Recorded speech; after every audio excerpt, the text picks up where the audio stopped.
When Solomon was king, he began to build the temple. He used the plans set up by his father, King David.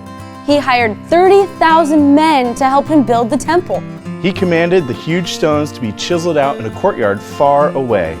When they were done, these giant stones were pushed and pulled to the temple. Giant trees were also cut down and hauled all the way over to the temple. The temple was huge. The inside ceiling was 180 feet long, 90 feet wide, and 50 feet tall. The highest point on the temple was 20 stories tall. Or about 207 feet. It was also beautiful. And since all the carving and cutting had been done off-site, you couldn't hear the sounds of building when the temple was being built. Everything was quiet. After 7 years, the temple was completed. Then God spoke to Solomon. He said, "Concerning this house which you are building, if you will walk in my statutes, obey my rules, and keep all my commandments, and walk in them, then I will establish my word with you, which I spoke to David your father. and I will dwell with the children of Israel, and I will not forsake the people of Israel." When the priests brought the Ark of the Covenant into the Holy of Holies, the glory of the Lord came. A thick cloud filled the house of the Lord. The cloud was so thick and powerful, the priest couldn't even stand in its presence. God had come to dwell in the temple. The glory of the Lord came. What is God's glory? The glory of the Lord is the beauty and power of the Lord that we can see. Have you ever been to an awesome place before?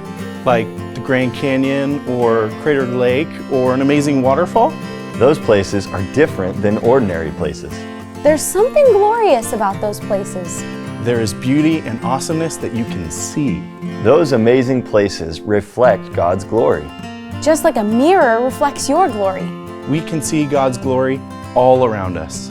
We don't make God glorious.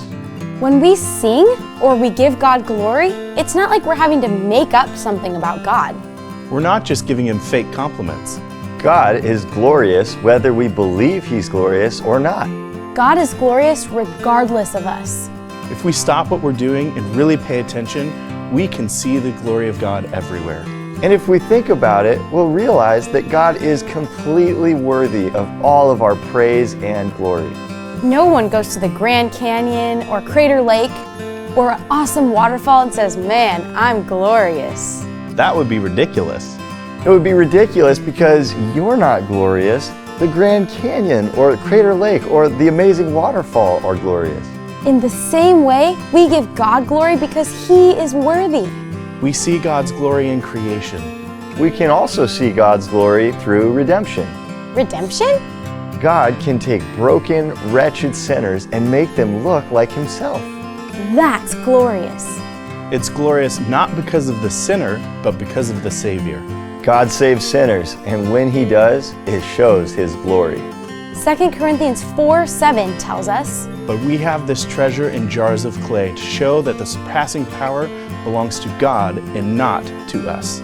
We're not glorious, He is.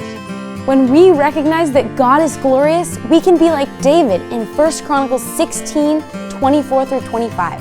He said, "Declare His glory among the nations." His marvelous works among the peoples. For great is the Lord and greatly to be praised. And He is to be feared above all gods. How can we glorify God? We glorify Him by loving Him and keeping His commandments and laws. Give your life to Him and glorify God today.